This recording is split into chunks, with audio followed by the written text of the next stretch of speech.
நாகாஸ்திரத்தை தவறவிட்ட கர்ணனின் மேல் கோபம் கொண்ட சல்லியன் கர்ணனின் தேரிலிருந்து இறங்கி தனது தேரில் ஏறிக்கொண்டான். அப்போதுதான் கர்ணனுக்கு பரசுராமர் கொடுத்த சாபம் நினைவிற்கு வந்தது. நீ படித்த யுத்த தந்திரங்களும் பிற கலைகளும் பயன்பட வேண்டிய சமயத்தில் பயன்படாமல் உனக்கு மறந்து போகட்டும் என்று அவர் அளித்த சாபம் பலித்துவிட்டது. அவர் இட்ட சாபத்தினால்தான் எனக்கு தொடர்ந்து துன்பங்களும் தோல்விகளும் ஏற்படுகிறது என்று தன் மனதிற்குள் நினைத்து கொண்டான்.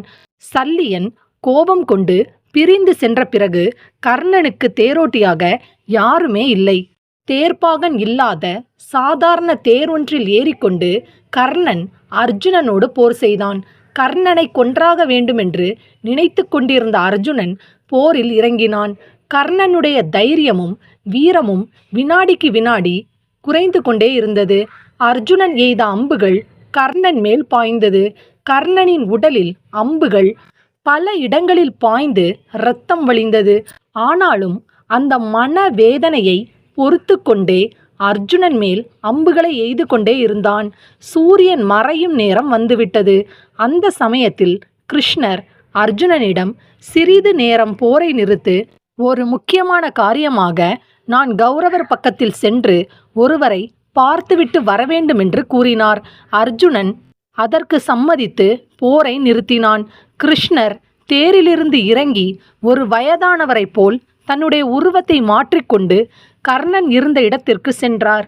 அவர் வருவதைக் கண்ட கர்ணன் தேரிலிருந்து கீழே இறங்கி மரியாதையுடன் நின்று கொண்டு, ஐயா வாருங்கள், நீங்கள் யார், உங்களுக்கு என்ன வேண்டும் என்று அவரை கர்ணன் வரவேற்றான். வயதானவராக வந்திருக்கும் கிருஷ்ணர் கர்ணனிடம், கொடை வள்ளலே, நான் மேரு மலையில் இறைவனை எண்ணி தவம் செய்து கொண்டிருந்தவன். வருவோர்க்கெல்லாம் வாரி வழங்கும் வள்ளல் என்று உங்களை பற்றி கேள்விப்பட்டேன். நான் ஏழ்மையினால் பெருந்துன்பம் அடைந்தவன். உங்களை தேடி இப்போது வந்திருக்கிறேன். நீங்கள்தான் எனக்கு செய்ய முடிந்த உதவியை இப்போதே செய்தால் நல்லது என்று கிருஷ்ணர் கர்ணனை வேண்டிக் கேட்டார். கர்ணன் அந்த வயதானவருக்காக மனம் இறங்கினான். ஐயா, வயது முதிர்ந்த அந்தணரே, உமக்கு என்னிடமிருந்து எது வேண்டுமோ அதை கேளுங்கள், கட்டாயம் கொடுக்கிறேன் என்று கர்ணன் உறுதியளித்தான்.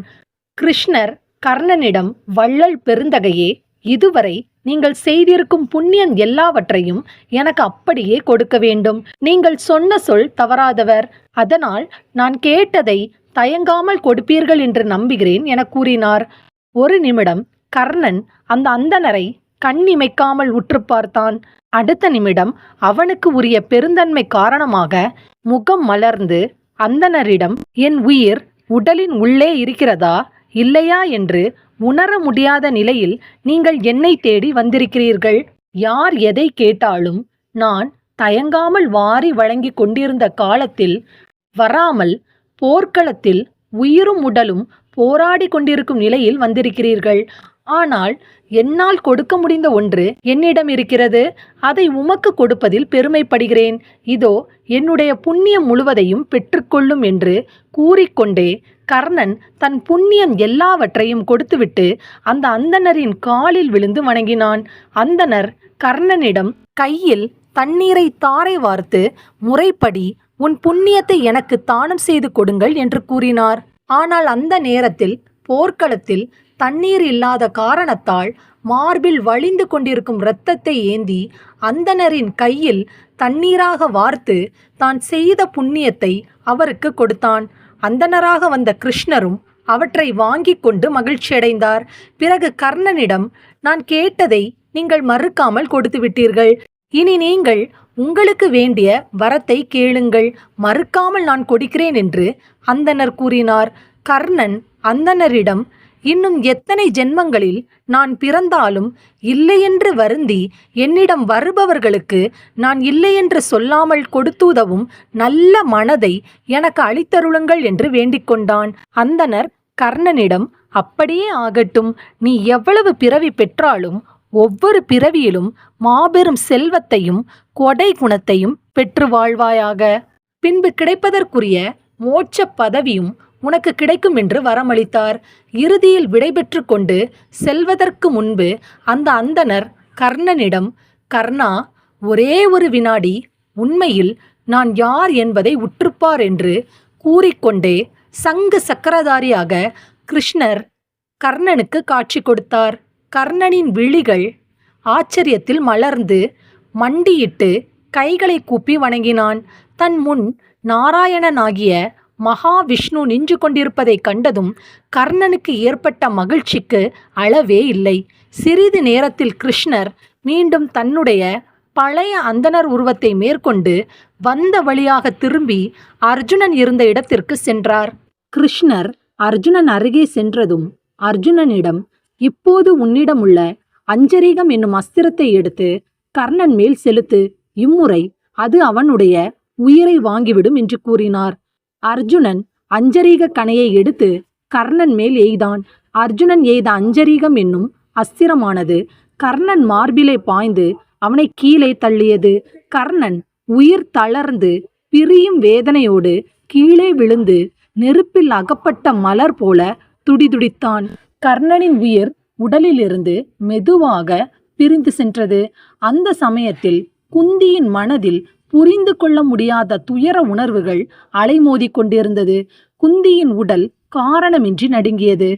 தன்னுடைய மகன் கர்ணன் அவனுடைய முடிவை நெருங்கி கொண்டிருக்கிறான் என்று ஏதோ உருவமற்ற தெளிவிழந்த குரல் ஒன்று இடைவிடாமல் அவள் செவிகளில் ஒலித்து கொண்டிருப்பது போல தோன்றியது. அவளுடைய மனமும் எண்ணங்களும் குழம்பின. பதறி அடித்து கொண்டு போர்க்களத்துக்கு ஓடி வந்தாள். அங்கே சென்றதும் சற்று முன்பு அவள் எதை பிரம்மை என்று எண்ணினாளோ அதுவே உண்மையாக நடந்திருந்தது. போர்க்களத்தில் கர்ணன் இரத்த வெள்ளத்தில் வீழ்ந்து கொண்டிருந்தான். குந்தி அவனை அந்த நிலையில் கண்டதும் கதறி அழுது புலம்பினாள். கர்ணனின் உடலை தன் மடியில் எடுத்து வைத்து கொண்டு புலம்பினாள். அதனை கண்ட பாண்டவர்களுக்கு தன் தாய் குந்தி ஏன் கர்ணனின் உடலை எடுத்து வைத்து கொண்டு அழுகிறாள்? அவளுக்கும் கர்ணனுக்கும் என்ன சம்பந்தம்? கர்ணனுடைய மரணத்தை ஏன் தாங்க முடியவில்லை என்று குழம்பினார்கள். போர்க்களத்தில் கூடியிருந்த அத்தனை பேரும் எதுவும் புரியாமல் குழப்பத்தில் இருந்தார்கள். துரியோதனன் கர்ணனின் பிரிவை தாங்க முடியாமல் வருந்தினான். அவனுக்கிருந்த கடைசி நம்பிக்கையாகிய கர்ணனும் அழிந்துவிட்டான். கர்ணனின் அழிவை துரியோதனனால் பொறுத்து கொள்ள முடியவில்லை. இனிமேல் என் படைகளை தலைமை தாங்கி நடத்துவதற்கு யார் இருக்கிறார்கள்? ஒப்பற்ற நண்பன் உன்னை இழந்து இனி நான் எப்படி வாழப்போகிறேன் என்று துரியோதனன் புலம்பினான். தங்களுடைய தாய் கர்ணனுக்காக ஏன் இவ்வாறு அழுகின்றாள் என்று புலம்பி போன பாண்டவர்கள் கிருஷ்ணரிடம் சென்று கேட்டார்கள். கிருஷ்ணர் அவர்களிடம், கர்ணன் உங்களுடைய தமையன், அவன்தான் தர்மனுக்கும் மூத்தவன் என்று கூறி கர்ணனுக்கும் குந்திக்கும் உள்ள உறவை பற்றி விவரித்து கூறினார். அவற்றை அறிந்ததும் பாண்டவர்களும் மனம் வருந்தி கர்ணன் இருக்கும் இடத்திற்கு சென்றனர். கர்ணன் தங்களுடைய மூத்த சகோதரன் என்று அறிந்ததும் அவர்கள் துடிதுடித்தனர். குந்தியிடம், தாங்கள் ஏன் இந்த ரகசியத்தை முன்பே எங்களுக்கு சொல்லவில்லை? நாங்களே கர்ணன் உயிர் பிரிய காரணமாகிவிட்டோம் என்று கூறி வருந்தினார்கள். பாண்டவர்கள் கிருஷ்ணரிடம், நீங்கள் சூழ்ச்சி செய்து எங்களை ஏமாற்றிவிட்டீர்கள். உங்களுக்கு இந்த ரகசியம் தெரிந்திருந்தும் நீங்கள் சொல்லாமல் இருந்துள்ளீர்கள். நீங்கள் இருவரும் சேர்ந்து கொண்டு எங்களை ஏமாற்றிவிட்டீர்கள், வஞ்சகம் செய்து விட்டீர்கள். உங்களுடைய சூழ்ச்சிகள் மனிதர்களால் புரிந்து கொள்ள முடியவில்லை. எங்களுக்கு முன்பு பிறந்தவனாகிய மூத்த தமையனை எங்களை கொண்டே கொன்றுவிட்டாய் என்று கிருஷ்ணரிடம் முறையிட்டனர்.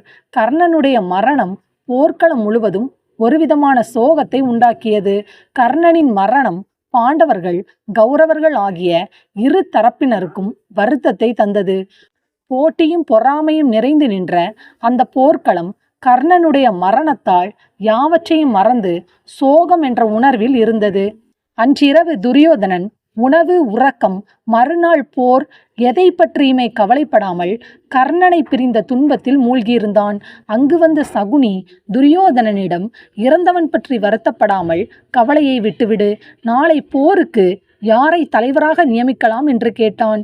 படைத்தலைவனாக யாரை நியமிப்பது பற்றி அன்று இரவு சகுனியும் துரியோதனனும் நீண்ட நேரம் விவாதித்தனர். இறுதியில் இருவரும் ஒரு மனதாக ஒரு முடிவுடன் 18வது நாள் போருக்கு சல்லியனை படைத்தலைவன் ஆக்குவேன் என தீர்மானித்தனர். கர்ணனுக்கு பிறகு கௌரவ சேனையில் மீதமிருந்தவர்களில் சல்லியனை காட்டிலும் தகுதி வாய்ந்தவர்கள் யாரும் இல்லை. அவன் ஒருவனால் தான் இனிமேல் கௌரவ சேனையை நிர்வகித்து நடத்த முடியும். இந்த காரணங்களால் துரியோதனன் சகுனி இருவரும் சல்லியனை தேர்ந்தெடுத்தனர்.